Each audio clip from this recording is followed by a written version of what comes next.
এই হলো deadline communications private limited. আপনারা দেখছেন এক্সপ্রেস নিউজ, খবর নেয়, খবর দেয়।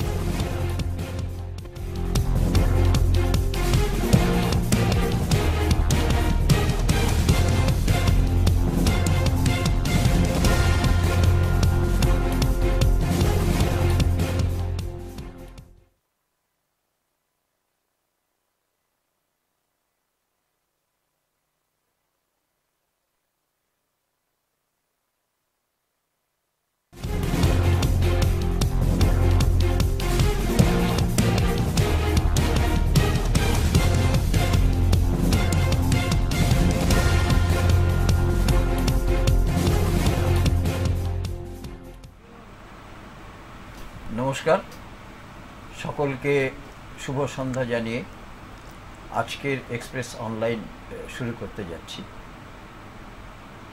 আজকে আমাদের যে বিষয়, সেই বিশেষটা সম্ভবত 8 থেকে 80 আজকাল সকলের কাছেই এই বিষয়টি অত্যন্ত গুরুত্বপূর্ণ হয়ে উঠেছে, যাকে ছাড়া আজকের সমাজ এবং ব্যক্তিগতভাবেও কারো জীবন চলা সম্ভব নয়।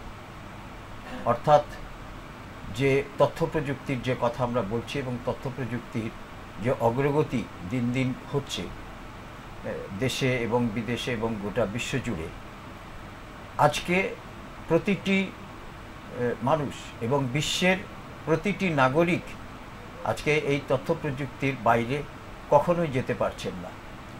যে কোনো বিষয়ে আজকাল একেবারে রান্নাঘর থেকে যে কোনো বিশ্বের মঞ্চে প্রত্যেকটা জায়গাতেই কিন্তু তথ্য প্রযুক্তির ব্যবহার এতটাই আজকাল বাধ্যতামূলক হয়েছে, এতটাই গুরুত্বপূর্ণ হয়ে উঠেছে যে প্রত্যেকটা মানুষ কিন্তু এখন এই তথ্য প্রযুক্তিকে বাদ দিয়ে তারা কোনোভাবেই তারা কিন্তু কোনো কিছু আর ভাবনার মধ্যে আনতে পারছেন না। কিন্তু এক সময়ে আমরা আমাদেরকে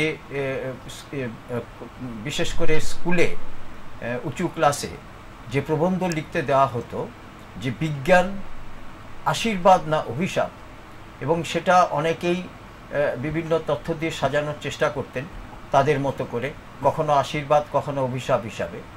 কিন্তু বিজ্ঞান আশীর্বাদী হোক অথবা অভিশাপী হোক, বিজ্ঞানকে বাদ দিয়ে তো জীবন নয়।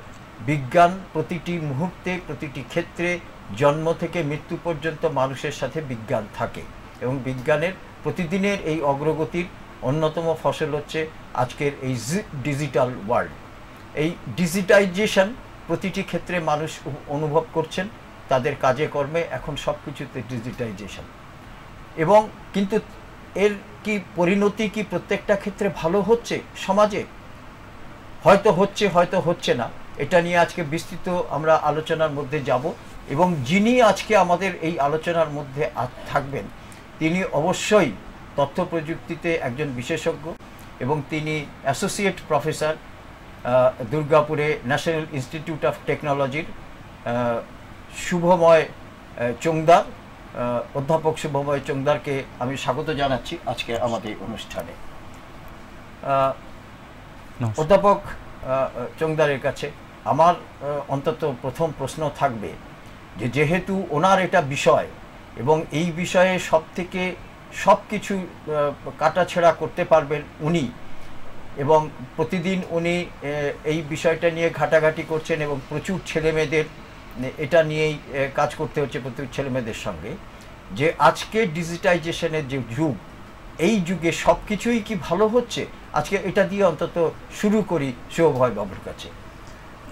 যেটা আপনি শুরুতেই বললেন, আচ্ছা তার আগে জানাই এক্সপ্রেস নিউজ কিন্তু সবসময়ই এমন দুর্দান্ত সমস্ত টপিক নিয়ে আলোচনা করে। আমার আসতেও খুব ভালো লাগে এবং আপনাদেরকে অনেক শুভেচ্ছা যে এই ধরনের টপিকগুলো মানুষের কাছে পৌঁছে দিচ্ছেন, সমাজের কাছে পৌঁছে দিচ্ছেন, যাতে করে সমাজ ভাবতে শেখে।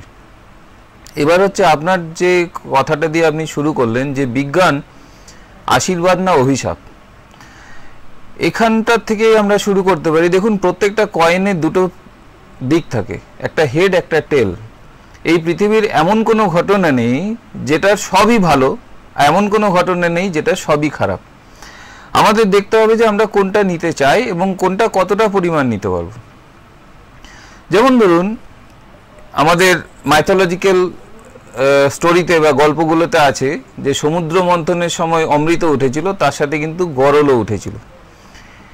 তো সেরকম যখন যেই মুহূর্তে আপনি বিজ্ঞানকে নিয়ে আসছেন, আজকে বলে না, বহুদিন আগের থেকেই যেই মুহূর্তে বিজ্ঞান একটা আশীর্বাদ স্বরূপ এসছে, তার সাথে সাথে অভিশাপটাও এসেছে। কিন্তু তার জন্য বিজ্ঞানের মতো জিনিসকে আমরা কখনো আটকে দিতে পারি না। আটকে দিলে সেটা আখেরে মানব সমাজের ক্ষতি, এবং মানব সমাজকে আমাদেরকে ধীরে ধীরে বোঝানোর চেষ্টা করতে হবে যে আশীর্বাদটাকে না নিয়ে আমরা যদি শুধু অভিশাপটার দিকে এগোতে থাকি, তাহলে এই বিজ্ঞানই একদিন আমাদেরকে ধ্বংস করে দেবে। না, একদম আপনি যেখানে শেষ করলেন আমি সেখান থেকে আরেকবার শুরু করতে চাই। সেটা হচ্ছে যে অতি সম্প্রতি শুধু নয়, বেশ কয়েক বছর ধরে আমরা কয়েকটি ঘটনার সম্মুখীন হচ্ছি। অন্তত আমি বিশ্বের অন্যান্য ক্ষেত্রের কথা না বলে একেবারেই স্থানীয়ভাবে বিভিন্নভাবে আমাদের এই রাজ্যের কথা যদি বলি, সেটা হচ্ছে যে দেখা যাচ্ছে যে সেলফি যে একটা নতুন ধরনের একটা কনসেপ্ট শুরু হয়েছে আজকাল, যে কোনো জায়গাতে সেলফি নিয়ে নেওয়া। এবং দেখা যাচ্ছে যে অনেক জায়গাতে এই সেলফি করতে গিয়ে তারা অনেক রকমের দুর্ঘটনার সম্মুখীন হচ্ছে। সমুদ্রের ধারে, নদীর ধারে সেলফি করতে গিয়ে হয়তো তারা আচমকাই তারা ব্যালেন্স হারিয়ে ফেলে হয়তো ভেসে যাচ্ছে নদীতে, জলে, এরকম, এবং মৃত্যু ঘটছে। অতি সম্প্রতি আমরা দেখেছি রানীগঞ্জে, সেখানে 3টি মেয়ে তারা একেবারে দামোদরের ধারে রিল বানাতে গিয়ে সেখানে 2টি মেয়ে তারা জলে পড়ে যায়, তার মধ্যে একটি মেয়ে মৃত অবস্থায় পাওয়া যায়, বাকি এখনো তাদের শরীরগুলো পাওয়া যায়নি, মৃতদেহ পাওয়া যায়নি। এবং এছাড়া আমরা বিভিন্ন ক্ষেত্রে যেটা দেখতে পেয়েছি যে এই যে মোবাইলের যে ব্যবহার, এই মোবাইলের ব্যবহার অত্যন্ত, এবং আজকে বিভিন্ন ধরনের দিনের পর দিন এখন মোবাইলেরও অনেক অনেক রকমের মোবাইলের সৃষ্টি হয়েছে, বিশেষ করে আইফোন ইত্যাদি। এবং দেখা যায় যে এই মোবাইলে গান শোনা, মোবাইলে বিভিন্ন ধরনের কথাবার্তা, কনভারসেশন চালিয়ে যাওয়া, এগুলো কিন্তু আজকাল একটা বিশেষ ধরনের মানে পথে ঘাটে সবসময় চোখে পড়বে। এই ধরনের ঘটনা আমরা দেখেছি যে মোবাইলে গান শুনতে শুনতে রেল লাইন পার হতে গিয়ে সেখানে লোকাল ট্রেনে সেখানে একটা বা দুটো দুর্ঘটনা ঘটছে রোজই প্রায় এটা। এবং অতি সম্প্রতি আমরা দেখেছি দমদম স্টেশন, সেখানে পার হতে গিয়ে একটি মেয়ে সে তার মৃত্যুই হলো। এই যে ঘটনাগুলো ঘটছে, এই ঘটনাগুলো মানে আমরা কেন, আপনি বললেন যে যখন আশীর্বাদ আসবে সঙ্গে সঙ্গে অভিশাপটাকে নিয়ে আসতে হবে, কিন্তু অভিশাপটার যদি পরিমাণ বেশি হয়ে যায় তাহলে আশীর্বাদটাকে আমরা পাবো কি করে? হ্যাঁ, যেটা হচ্ছে দেখুন, যদি আশীর্বাদ আমি কেন বলছি, আজকে মোবাইল বা টেলিফোন বা এই কমিউনিকেশন সিস্টেম, শুধুমাত্র মোবাইল ফোন, ইন্টারনেট, এগুলো দিয়েই এই কমিউনিকেশন সিস্টেমের জন্য আমাদের সারা পৃথিবীতে আমূল একটা পরিবর্তন হয়ে গেছে। আমূল পরিবর্তনটা কি? কমিউনিকেশনের জন্য আমরা ডেটা একটা জায়গার থেকে আরেকটা জায়গাতে সহজে পৌঁছাতে পারি। আমাদের পড়াশোনা, আগেকার দিনে রিসার্চ করার জন্য যেটা করতে হতো, একটা ভালো জার্নাল পড়তে গেলে সেই ইউনিভার্সিটিতে চিঠি পাঠাতে হতো হাতে লিখে, তারা তার একটা ফটোকপি করতো, যদি তাদের ইচ্ছে হতো দেওয়ার মতো, ফটোকপি করে সেটা আবার বাই পোস্ট পাঠাতো। এইটা করতে গিয়ে মোটামুটি 3 মাস থেকে 4 মাস 6 মাস চলে যেত। তো তারপর আমি পেপার পড়বো। আচ্ছা, পেপারটা লেখার পরে আপনারা অনেকেই জেনে থাকবেন যে আমাদের যারা বিখ্যাত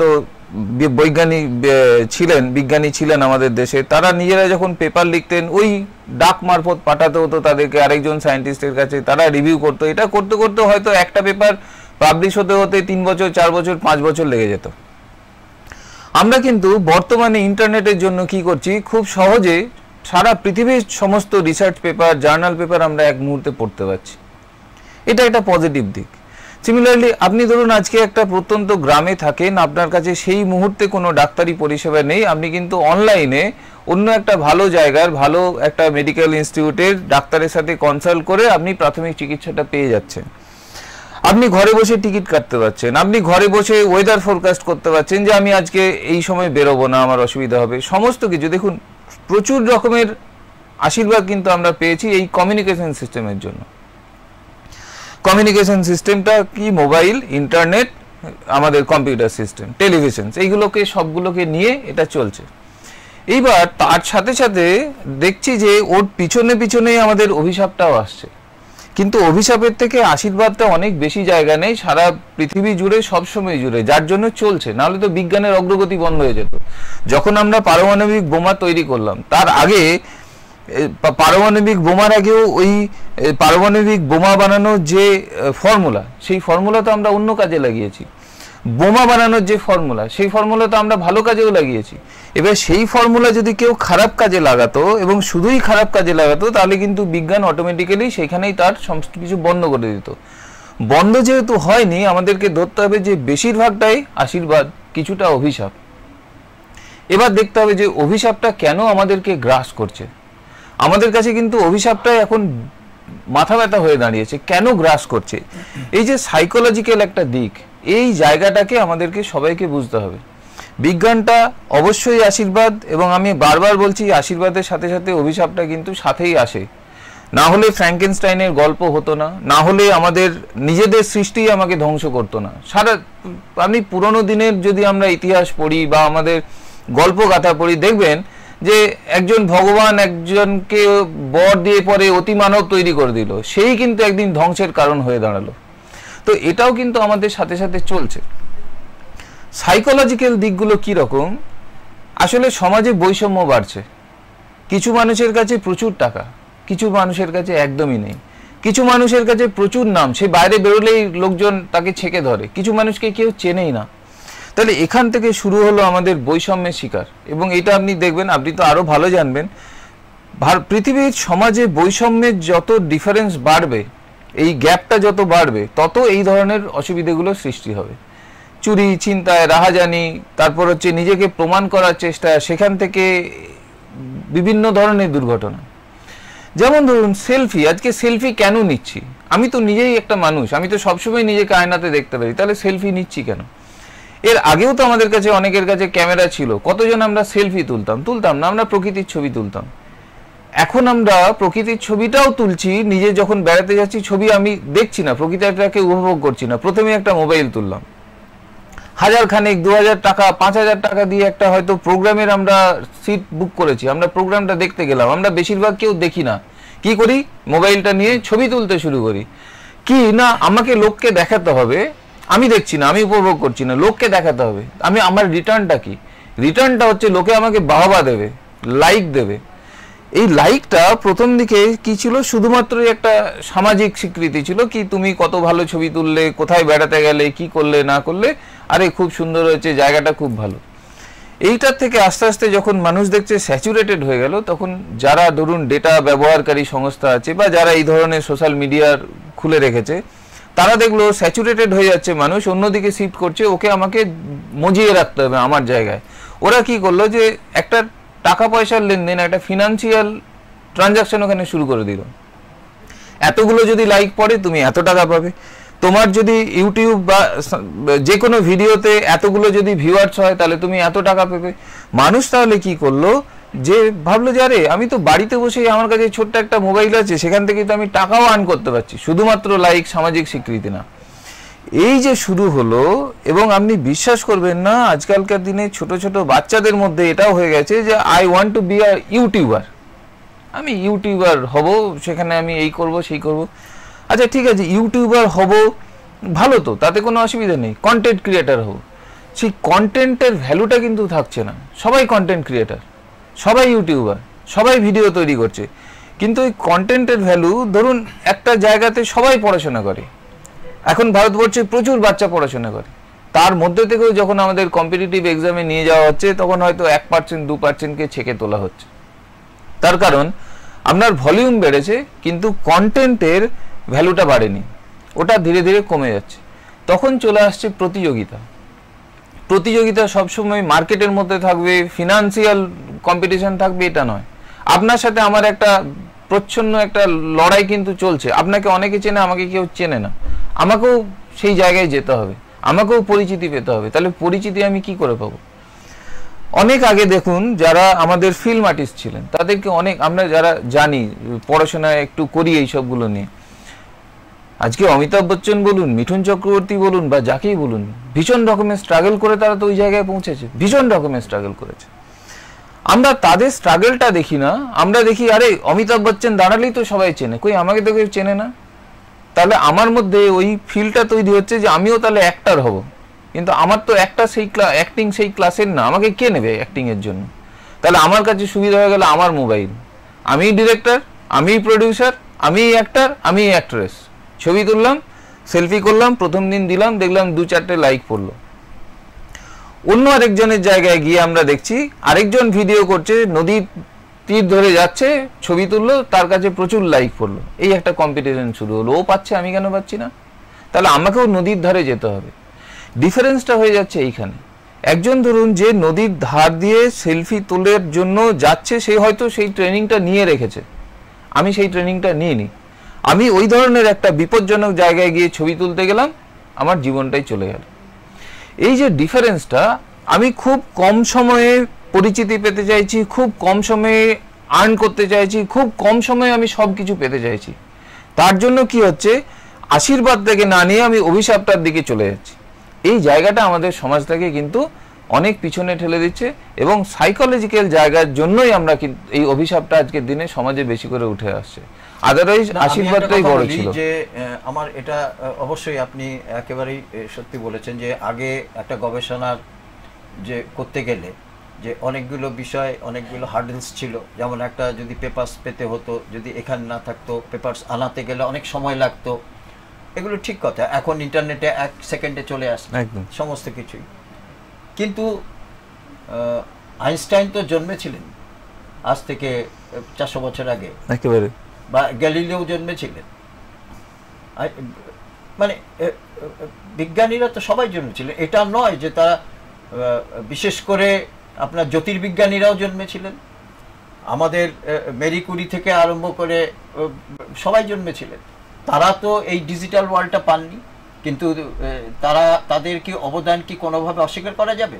তারা কিভাবে তাহলে তাদের গবেষণাটা চালিয়ে গেলেন? একেবারে দেখুন, সেই সময়টাতে যদি আপনি তুলনামূলকভাবে বিচার করেন তাহলে কাজের ভলিউমটা খুব কম ছিল। কিরকম কম ছিল? প্রথম যদি আপনি নিউটন দিয়ে শুরু করেন, নিউটন তার পদার্থবিদ্যার জ্ঞান দিয়ে এই পৃথিবীর বস্তুবাদের যে ফিজিক্সটা, সেটাকে কিন্তু উনি বলে গেছেন, গ্র্যাভিটেশনাল ফিজিক্স যেটা ক্লাসিক্যাল ফিজিক্স, তিনি ওটাকে বলে গেছেন। সেই সময় আপনি দেখুন ওনার যতগুলো কাজ সব বেসিক কাজ। বেসিক মানে কি, কেন আমি গ্র্যাভিটেশন পাচ্ছি সেটা আবিষ্কার করতে গেলে কি করতে হবে। এবার উনি যখন আবিষ্কার করেছেন, সেই আবিষ্কারের ফলটা আমাদের মতো দেশগুলোতে আসতে কত সময় লেগেছে, এইটা আমাদেরকে ভাবতে হবে। 1946-47 যখন আমরা স্বাধীনতা পাইনি, আজকে ডেটা সায়েন্স নিয়ে, ডেটা অ্যানালিটিক্স নিয়ে, মেশিন লার্নিং নিয়ে আপনারা দেখছেন, আর্টিফিশিয়াল ইন্টেলিজেন্স নিয়ে হইচই হচ্ছে সারা পৃথিবী জুড়ে। এই machine learning, artificial intelligence, data analysis সব কিন্তু আমাদের স্বাধীনতার পূর্বে শুরু হয়েছে ইউরোপিয়ান অ্যান্ড আমেরিকান কান্ট্রিগুলোতে। তাহলে আমাদের এখানে পৌঁছাতে 2020 লেগে গেল জায়গাটা এখানে। তাহলে ওখানে শুরু হচ্ছে 1940-45 এরকম সময়ে, আমরা এখানে ফলটা পাচ্ছি হচ্ছে 2010-15, মানে মোটামুটি আপনার ধরুন প্রায় 70 বছর লেগে গেল। তাহলে এই 70 বছর একটা জিনিস আমরা আবিষ্কার করছি, সেটা পৌঁছাচ্ছে আমাদের মতো দেশগুলোতে প্রায় 50-60-70 বছর আগে। গ্যালিলিও যেদিন আবিষ্কার করেছে আর আমরা যেদিন বইয়ে পড়েছি, তার মধ্যে ডিফারেন্সটা আপনি দেখবেন কয়েকশো বছর। আইনস্টাইন যখন করছেন, তার আইনস্টাইনের যে প্রুফ এবং থিওরেম, সেগুলো যেটা বলতে চাইছি যে এটা 70 বছর পরে হোক কি 100 বছর পরে হোক, এটা সমাজকে মানে কাজে তো লেগেছে। এবারে কথা হচ্ছে যে মূলত তারা বেসিক যে সায়েন্সটা তো তারা শুরু করেছিলেন, এবং তার সুফলটা হয়তো সব দেশ সব একেবারে কিছু না কিছু হয়তো কিছু বছর পরে পরে পেয়েছে, কিন্তু আজকের বিজ্ঞানের সুফলটা তো শুরু হয়েছিল তখন। না দেখুন, আমি এটাকে অস্বীকার করছি না যে তখনকার দিনে হতো না, আমি বলছি না। আজ থেকে যদি দেখেন যে একটা ওষুধ তৈরি করতে কত সময় লাগতো আমাদের। একটা ওষুধ তৈরি করতে প্রথম হচ্ছে যে যারা থিওরিটিক্যাল কাজ করে তারা আগে থিওরিটিক্যাল পেপারে কি কি ফর্মুলা আমার হবে সবকিছু করতো। এটা করতে করতে বছর খানেক লাগতো। তারপর সেটা ল্যাবরেটরিতে যেত, ও কেমিক্যালটা তৈরি হতো, যৌগটা তৈরি হয়ে তারপর সেটা টেস্টিংয়ে যেত, টেস্টিংয়ে লেগে যেত 5 বছর 6 বছর 7 বছর। একটা ওষুধ যখন আমি চিন্তা করলাম এবং মার্কেটে আস্তে আস্তে প্রায় নিয়ারলি 10 ইয়ার্স মতো সময় লাগতো। আজকে যদি সেটাই হতো তাহলে কিন্তু এই যে করোনার ভ্যাকসিন বলুন বা যা কিছুই বলুন, আমি ওর পজিটিভ নেগেটিভে যাচ্ছি না, অন্তত বেরিয়েছে, সেটা কিন্তু আমরা 1 বছরের মধ্যে বের করতে পারতাম না যদি আমাদের কাছে যেমন নয়। কিন্তু ইউএন ব্রহ্মচারী ম্যালেরিয়ার এটা কিন্তু ডিজিটাইজেশন ওয়ার্ল্ডের আগেই করেছিলেন। না সেটা আমি বলছি না, সব সময় হবে এবং ভিত্তিটা তো সেখানে না, না সেটা তো একদমই থাকবে। কিন্তু আমরা কখনোই বিধান রায়ের মতো আপনি বললেন যে চিকিৎসা ক্ষেত্রে অনেকগুলো ডিজিটাইজেশন হয়েছে, কিন্তু বিধান রায়ের মতো চিকিৎসকই বেরিয়েছে। এই যে আপনাকে বললাম এখন আমাদের ভলিউমটা বেড়ে গেছে, আমি বারবার বলছি এটার কিন্তু অভিশাপটা মারাত্মক, আমি কখনোই অস্বীকার করছি না সেই ক্ষেত্রে।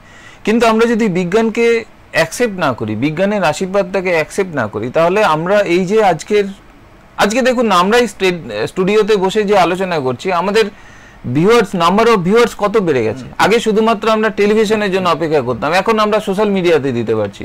আপনার কাছে আগে যদি 100 জন ভিউয়ার্স থাকতো, এখন সেটা 1000 হয়ে গেছে, আমি এক্সাম্পল দিচ্ছি। তাহলে এইগুলো সুবিধাগুলো যদি আমার না থাকতো তাহলে কিন্তু আমি সমাজে আমার কথাটাও বলতে পারতাম না।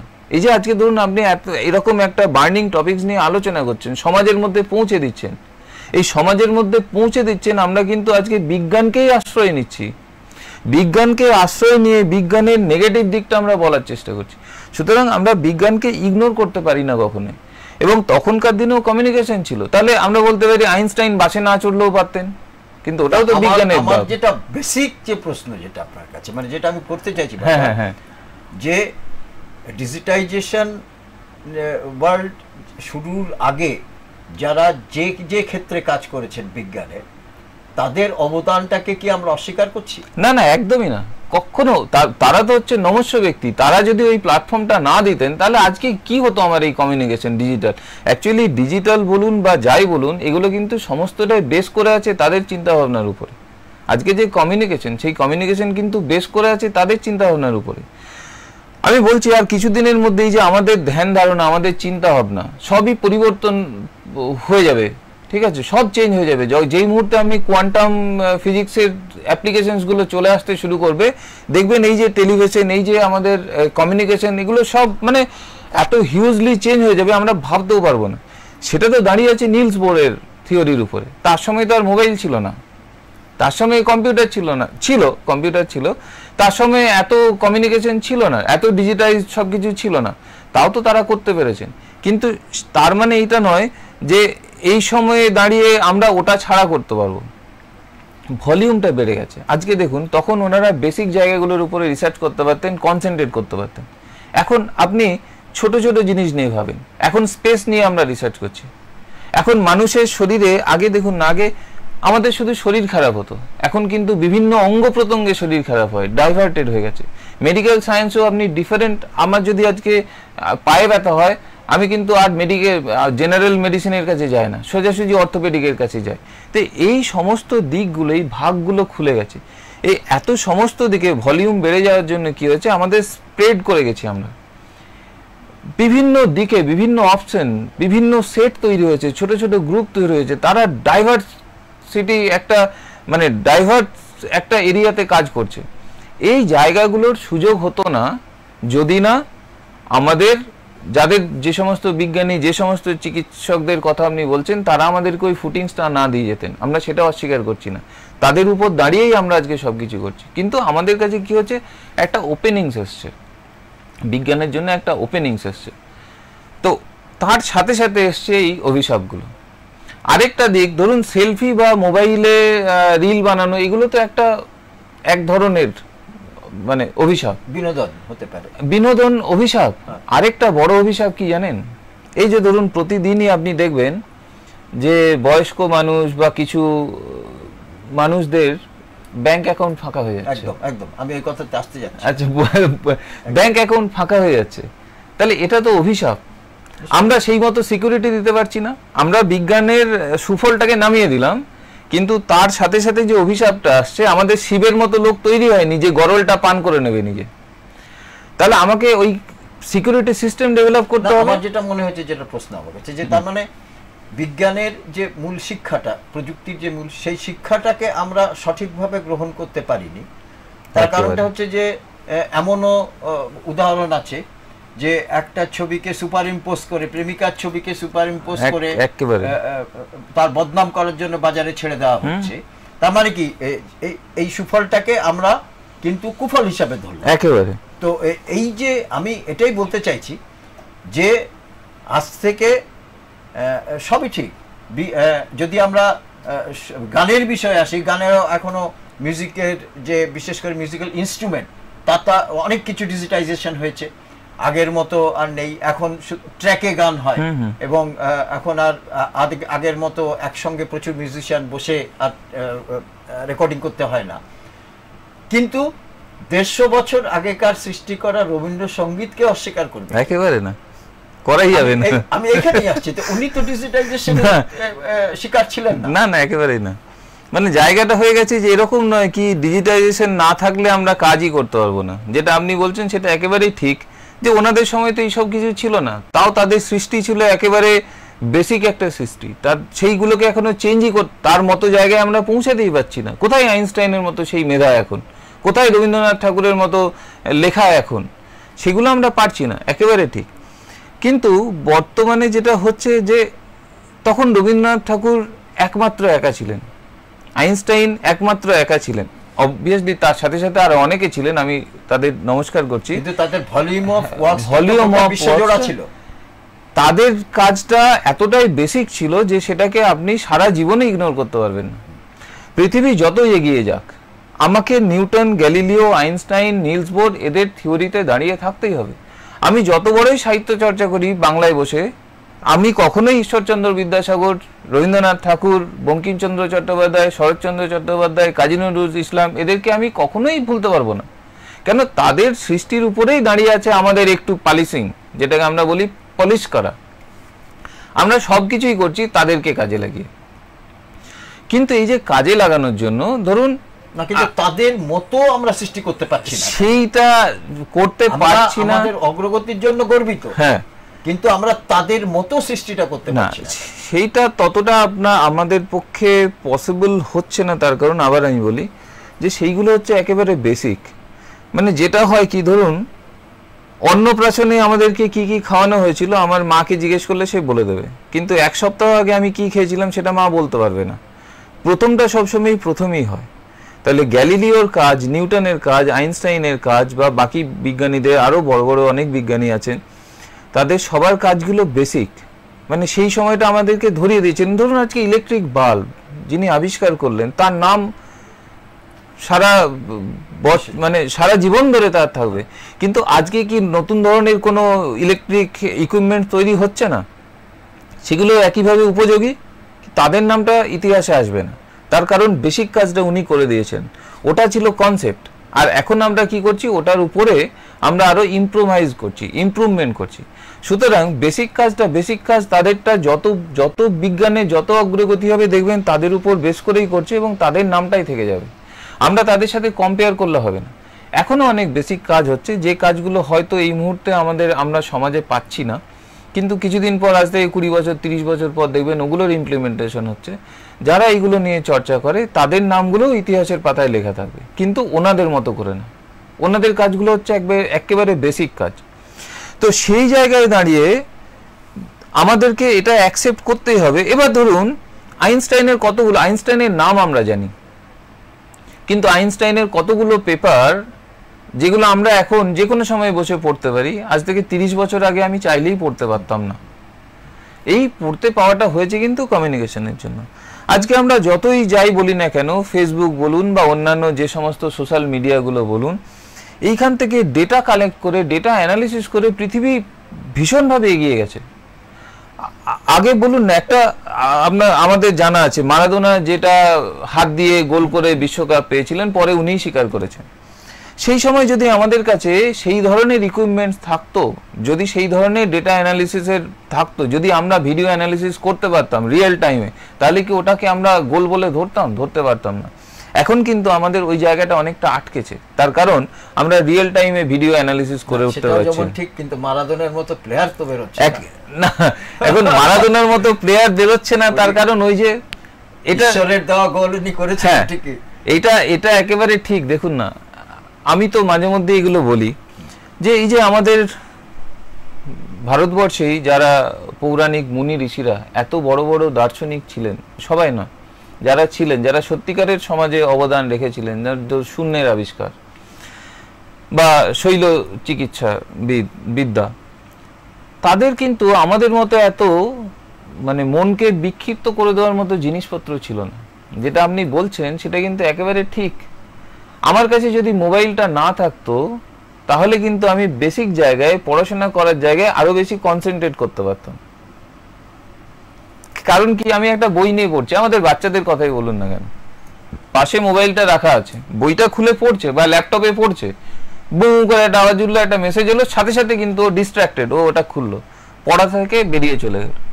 কিছুক্ষণের জন্য ধরে নিন মোবাইলটা যদি না থাকতো তাহলে ও পড়াতে কনসেন্ট্রেট করতে পারতো। যে সমস্ত বেসিক কাজের কথা আমরা বলছি, যে সমস্ত মানুষগুলো, মারাদোনা সারাদিন বল নিয়ে থাকতেন, এখন ফুটবলাররা কি করছেন, বল নিয়ে থাকছেন, কিন্তু তার সাথে সাথে পকেটে মোবাইলটাও আছে, মাঝে মধ্যে দেখে নিল মেসেজ এসছে কিনা, এই যে ডিস্ট্রাক্টেড হচ্ছে। কিন্তু দেখুন, এই ডিস্ট্রাকশনটাকে আমরা কন্ট্রোল করতে পারি। এই ডিস্ট্রাকশনটাকে যদি আমরা কন্ট্রোল করি, আমরা যদি ঠিক করে নিই না 3 ঘন্টা আমি যতক্ষণ পড়বো আমি মোবাইল টাচ করবো না, সেটা কিন্তু আমার হাতে আছে, তাহলে ওই অভিশাপটার অভিশাপ থাকবে না। তাহলে বিজ্ঞানটা পুরোটাকে আমি আশীর্বাদ হিসাবে গ্রহণ করতে পারবো। আমরা করতে পারছি না, তার কারণ আমরা চাইছি না, আমরা ডিস্ট্রাক্টেড হয়ে যাচ্ছি, সুফলটাকে না নিয়ে কুফলে বেশি কনসেন্ট্রেট করছি। কিন্তু কুফলে কনসেন্ট্রেট করা মানেই আমরা সুফলটাকে কখনো ইগনোর করতে পারি না। এই জায়গাটাকে আমাদেরকে ভাবতে হবে, এবং এই যে সমাজকে সচেতন করার জন্য এই ধরনের অনুষ্ঠান করছেন, এগুলো আরো বেশি বেশি হলে হয়তো 10 জনের মধ্যে 2টো মানুষও তো চেঞ্জ হতে পারে, যে না ঠিকই তো। আবার আরেকটা বেসিক প্রশ্ন, সেটা হচ্ছে যে দেখুন, আমরা এটা ঘটনা যে আজকে আমরা কোনোভাবে কোনো দিক থেকে আমরা কম্পিউটার ওয়ার্ল্ড বা ডিজিটাল ওয়ার্ল্ডকে অস্বীকার করার জায়গায় নেই, আমরা করতে পারবো না, কারণ করলে আমরা পিছিয়ে যাব। কিন্তু আমরা কি এগিয়েও যাচ্ছি? এই প্রশ্নটা আমি কেন করছি, আপনি বাচ্চাদের কথাটা তুললেন, আমি এই জন্য বাচ্চাদের কথা তুললাম যে এক সময়ে বাচ্চারা মানে বইয়ের যে গন্ধ, এই গন্ধটাতে নিয়ে তারা পড়াশোনাটা করত, পিঠে ব্যাগ নিয়ে, এবং পিঠে ব্যাগ নিয়ে তারা এখনো যায়, কিন্তু সেটা মানে বই সেটা ভার হয়ে দাঁড়ায় আর কি, সেটা ঠিক স্বতঃস্ফূর্তভাবে যায় না, তাদেরকে চাপিয়ে দেওয়া হয়। কিন্তু দেখবেন যে আমি আপনাকে বলতে পারি যে এই যে ডিজিটাল খেলনা, এটা কি হয়েছে, মাঠে যাওয়ার প্রবণতাটাকে কমিয়ে দেওয়া একেবারে। যা ফুটবল খেলা, ডাঙ্গুলি খেলা, যে কোনো ধরনের গ্রাউন্ড খেলা, যেগুলোতে শরীর মন সুস্থ থাকে, ভাবনা চিন্তা এগুলোর মধ্যে আসে, সেগুলো আমরা ধীরে ধীরে ধীরে ধীরে সেটাকে পুরো ডিজিটাইজ ওয়ার্ল্ডটা পুরোটা গ্রাস করে দিচ্ছি। ফলে আমি যেটা বেসিক্যালি যেটা বলতে চাইছিলাম যে তার মানে যদি বেসিকটা যদি আমাদের যদি শক্তপোক্ত না হয়, তাহলে শুধুমাত্র কিছু যন্ত্রের মাধ্যমে, ডিজিটাইজেশন ইজ নাথিং বাট যন্ত্র, এই যন্ত্রের মাধ্যমে কি মানুষের সেই পরিমাণের মানে সার্বিক উন্নতির কোনো দিশা আছে কিনা? না, একদম ঠিক বলেছেন, নেই। দেখুন আমি কেন বলছি, যদি আমরা এই যে বললাম, যখন ধরুন নিউক্লিয়ার যে আমাদের বা পারমাণবিক শক্তির যে উদ্ভাবন হলো, আবিষ্কার করলো, যে বিজ্ঞানী আবিষ্কার করেছিলেন তিনি কি ভেবেছিলেন কখনো যে ওটা মানুষ মারার ক্ষেত্রেই কাজে লাগবে? ভাবেননি। তাহলে আমরা কি করে ইমপ্লিমেন্ট করছি তার উপরেই ডিপেন্ড করছে, এবং আমরা যদি বিজ্ঞানটাকে ঠিকভাবে ইমপ্লিমেন্ট না করি একেবারেই ধ্বংসের পথে এগিয়ে যাচ্ছি আমরা। আসল ব্যাপার হচ্ছে কি, ধরুন এই যে বই পড়ার মধ্যে যে একটা সাইকোলজিক্যাল এফেক্ট আছে, সেটা যখন আপনি ডিজিটাইজড কোনো কিছুতে পড়ছেন দেখবেন পাবেন না। এখন কেউ বলতে পারে আপনারা তো পুরোনো দিনের লোক, আপনারা তো বই পড়েই মানুষ হয়েছেন, সেই জন্য হয়তো আপনারা পাচ্ছেন না। কিন্তু আমরা বিশেষ করে আমাদের যে জেনারেশনটা, আমরা একটা অদ্ভুত সন্ধিক্ষণে দাঁড়িয়ে আছি। আমরা বইও পড়েছি ঠিকঠাক, আবার আমরা কম্পিউটারও থেকেও পড়াশোনা করেছি প্রচুরভাবে। আমরা দুটো দিকই দেখেছি। দুটো দিক দিয়ে আমরা দেখতে পাচ্ছি যে কম্পিউটারে যখন আমরা পড়াশোনা করি বা ল্যাপটপে পড়াশোনা করি বা মোবাইলেও করি, আমি সেইভাবে কনসেন্ট্রেট করতে পারছি না যেটা বইয়ের মধ্যে করা সম্ভব। এবারে দেখুন তাহলে বাচ্চারা কি করবে। কিছু কিছু জায়গায় আছে আমাদের মুশকিল হচ্ছে, পিঠে বিশাল এক বোঝা নিয়ে বাচ্চাদেরকে স্কুলে যেতে হয়। তো কিছু স্কুল আছে তারা বললো কি না, একটা করে ট্যাব দিয়ে দাও, ট্যাবের মধ্যে সব থাকবে, হালকা একটা জিনিস 500-600 গ্রাম ওজন, ও নিয়ে আসবে, ওখান থেকে পড়বে। এই যে আমরা বই সিস্টেমটাকে তুলে ওকে ট্যাবের মধ্যে ঢুকিয়ে দিলাম, আমরা সেই মুহূর্তে ভাবলাম না যে এই ট্যাবটার নেগেটিভ দিকগুলো কি কি আছে। তাহলে আমরা কিভাবে ইউজ করতে পারতাম, ওকে বলা হলো যে তুমি ট্যাবটা থাকবে স্কুলে, তোমাকে বইপত্র ব্যাগে করে নিয়ে আসতে হবে না, তুমি স্কুলের মধ্যে ট্যাব বা ল্যাপটপের মধ্যে পড়াশোনা করো, আমরা বইয়ের মার্ক সব করে দেবো, বাড়িতে কিন্তু পড়বে তুমি বই থেকে।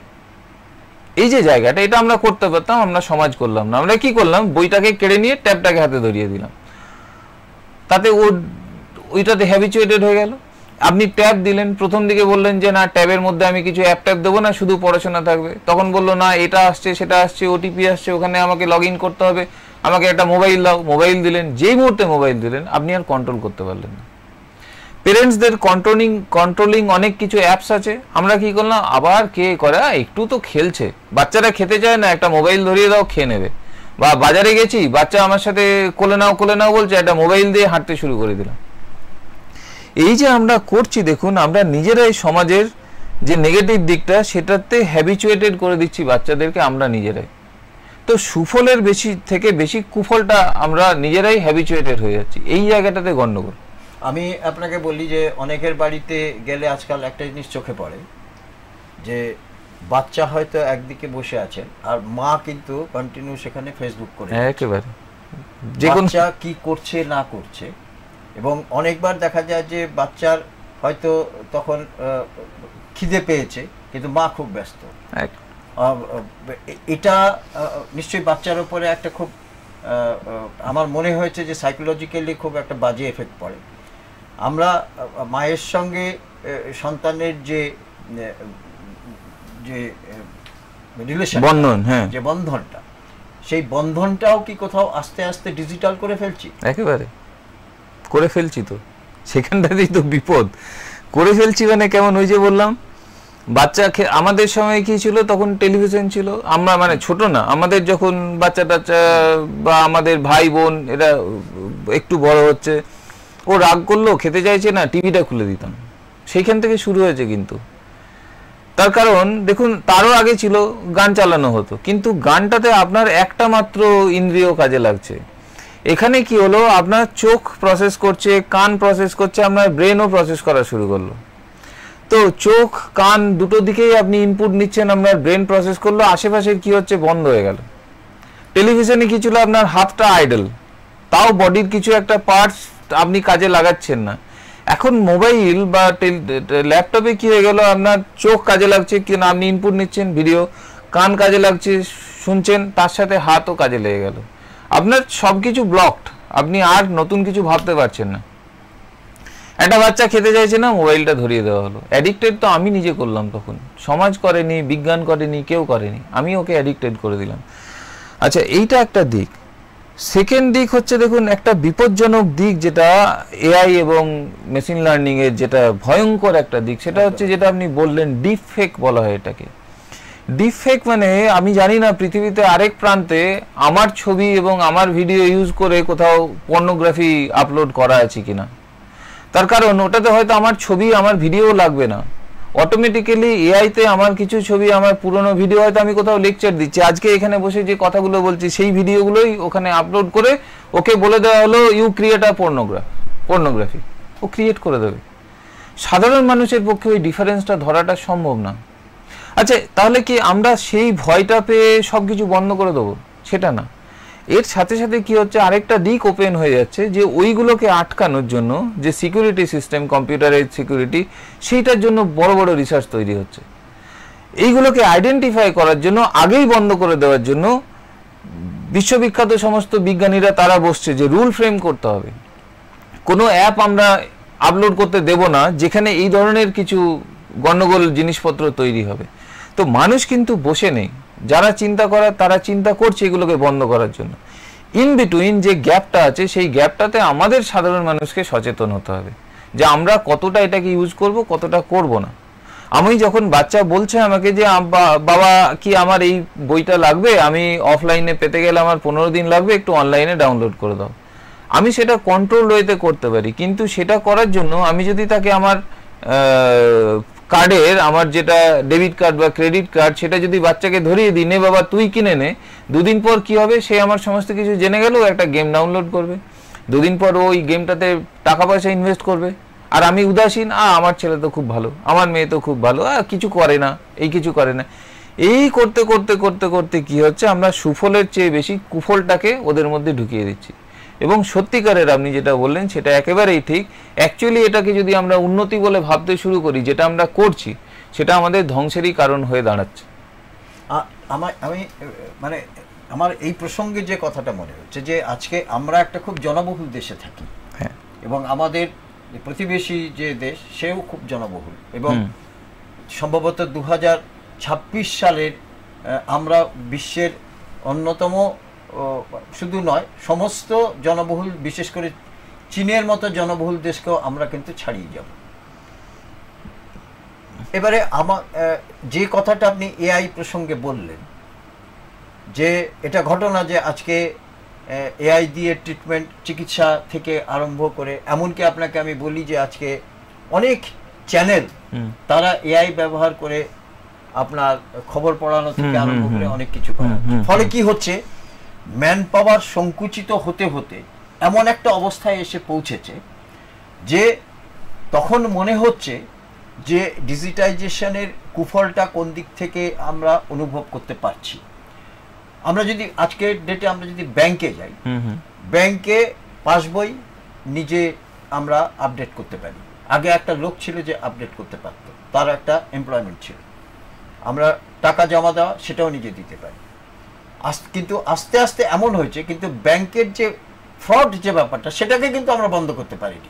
সেটা কিন্তু আবার যারা এটা নিয়ে যারা গবেষণা করে তারা কিন্তু সেই কোন দিক থেকে ব্যাংকে ফ্রড করে দেওয়া যাবে সেই টেকনোলজিটা কিন্তু তারা কিন্তু ভালোভাবে জেনে নিয়েছে।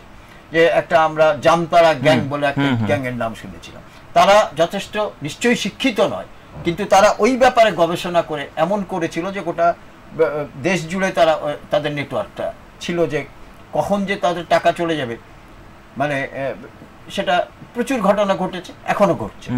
ফলে আমার যেটা জানার কথা যে এই যে মানে হাইলি পপুলেটেড যে দেশগুলো, প্রচুর জনবহুল যে দেশ, তাদের সেই দেশে ডিজিটাইজেশনের সুফলটা কি বা কুফলটাই বা কি? সুফলটা হচ্ছে ধরুন এই যে যেখানে, যেমন ধরুন আমি শিক্ষাক্ষেত্রেই যদি বলি, শিক্ষাক্ষেত্রে প্রচুর মানুষ আমাদের এখানে, সেই অর্থে অফলাইন ইনফ্রাস্ট্রাকচার তৈরি হয়নি। আজকে একটা আপনি প্রত্যন্ত গ্রাম যেখানে এখনো পর্যন্ত সেইভাবে স্কুল তৈরি হয়নি, বা যেখানে খুব বড় মাপের শিক্ষকরা শিক্ষিকারা যেতে চান না বা কলেজ নেই, সেখানেও আমরা আজকে একটা টেলিভিশন দিয়ে, একটা ইন্টারনেট কানেকশন দিয়ে পৃথিবী বিখ্যাত সমস্ত প্রফেসরদের, শিক্ষক শিক্ষিকাদের ক্লাস কিন্তু আমরা করাতে পারি। না সেটা ঠিক আছে, কিন্তু আমি বলছি যে এমপ্লয়মেন্ট সংক্রান্ত আজকে জনবহুল দেশগুলোতে এমনি আমরা জানি যে তাদের আজকে কি অবস্থা। বিশেষ করে আজকে খুব উন্নত দেশ, পাশ্চাত্য দেশে, আমেরিকাতেও আজকে বহু মানুষ তাদের জব তাদেরকে ফিরে আসতে হচ্ছে, এবং আমাদের দেশে তো বটেই। অথচ আমরা ডিজিটাইজেশনকে তো বন্ধ করতে পারবো না। তাহলে আমরা একদিকে জনসংখ্যাকেও নিয়ন্ত্রণ করতে পারছি না, অন্যদিকে ডিজিটাইজেশনও বন্ধ করতে পারছি না। তাহলে এই দুটো খুব কি কন্ট্রাডিক্টরি হচ্ছে না, এবং একটা জায়গাতে এসে সংঘর্ষের জায়গাতে চলে আসছে না? সেটা তো ঠিকই, এগুলো তো ধরুন সরকারের পলিসির ব্যাপার। তবে আপনার ইনফরমেশনের জন্য জানাই, শুধুমাত্র আমাদের মতো পপুলেটেড বা আমাদের মতো সো কল ডেভেলপিং কান্ট্রিতে নয়, ডেভেলপড কান্ট্রিগুলোতেও এই নিয়ে আন্দোলন হচ্ছে, এই নিয়ে তারা চিন্তিত। সুতরাং সারা সম্প্রতি বোধহয় আমেরিকার হলিউডে বছর খানেক আগে তারা সবাই স্ট্রাইক করেছিল। আমরা যেটা জানি ভারতবর্ষ ছাড়া আর কোথাও স্ট্রাইক হয় না, কিন্তু আমেরিকার হলিউডে স্ট্রাইক হয়েছিল। সেখানে কি হচ্ছিল না, ধরুন একজন অভিনেতা বা অভিনেত্রীকে প্রচুর পরিমাণ টাকা দিয়ে দেওয়া হলো, তার থেকে সত্য কিনে নেওয়া হলো। সত্যটা কি রকম ব্যাপার? আপনাকে আর অভিনয় করতে হবে না, আপনি এতদিন যে অভিনয় করেছেন সেই অভিনয় দিয়ে আমরা একটা ক্যারেক্টার তৈরি করব, আপনার মতোই অভিনয় করবে, আপনাকে আর কিছু করতে হবে না। তার জন্য আপনাকে মানে লাইফ টাইমে আপনি যা রোজগার করতে পারেন তার থেকেও বেশি টাকা দিয়ে দিচ্ছে। কিন্তু ওরা বললো যে না, আমরা এটা করতে দেবো না, যেটা ডিপ ফেকের আমি একটা বললাম সেরকম। এটা শেষ পর্যন্ত বাধ্য হয়ে দাঁড়াতে হয়েছে তাদেরকে, হ্যাঁ তাদেরকে স্ট্রাইকে যেতে হয়েছে, প্রতিরোধে যেতে হয়েছে, এবং তারা পিছিয়ে এসেছে। আমি বলতে চাইছি একেবারে যে যেটাই হোক শেষ পর্যন্ত যেটা মানুষের যদি ক্ষতি করে, তাহলে কিন্তু মানুষ কিন্তু আলটিমেটলি মানুষের ঘুরে দাঁড়ানো ছাড়া কোনো উপায় নেই, এবং সেটাই হয়তো মানুষ করতে যাচ্ছে। আমরা একেবারেই শেষ পর্যায়ে এসে পৌঁছেছি। আচ্ছা, এবং সময় বাবু, আপনি আমাদের এত মানে সমৃদ্ধ করলেন আজকে এই সন্ধ্যায়, এবং আমরা যারা আমাদের অনুষ্ঠান দেখছেন ওপারে, তারা নিশ্চয়ই আজকের ডিজিটাইজেশন ওয়ার্ল্ড এবং তার সুফল এবং কুফল এই দুটো নিয়ে অন্তত কিছুটা হলেও, এটা অনেক বিস্তৃত বিষয়, কিন্তু কিছুটা হলেও আমরা ছুঁয়ে যেতে পেরেছি, এটা আমি আশা করি। এবং সৌম্যবাবু আমাদেরকে, উনি অ্যাসোসিয়েট প্রফেসর হিসাবে আমাদেরকে এই বিষয়ে যথেষ্ট সমৃদ্ধ করেছেন। আগামী দিনে আমরা নিশ্চয়ই আবার এই বিষয়ে নিশ্চয়ই আমরা বসবো, এবং ওনাকে আমরা আমন্ত্রণ জানিয়ে রাখলাম পরবর্তী জন্য। এবং আপনাকে অনেক ধন্যবাদ সৌম্যবাবু, ধন্যবাদ। আমাদের অনুষ্ঠান শেষ করতে হচ্ছে এখন, এবং যারা আমাদের সঙ্গে ছিলেন তাদেরকেও আমরা বলবো অন্তত যে এটা অন্তত একটু মাথায় রাখবেন যে ডিজিটাইজেশন মানে কিন্তু সবসময় কিন্তু কুফল নয়, সুফলের দিকটাও কিন্তু একটুখানি ভেবে দেখবেন।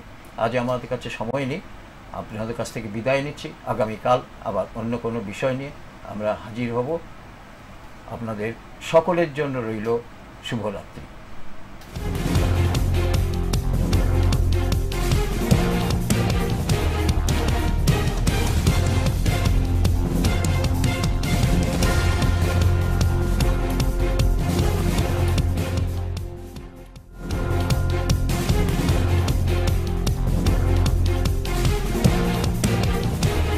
এই হলো ডেডলাইন কমিউনিকেশনস প্রাইভেট লিমিটেড। আপনারা দেখছেন এক্সপ্রেস নিউজ, খবর নেয়, খবর দেয়।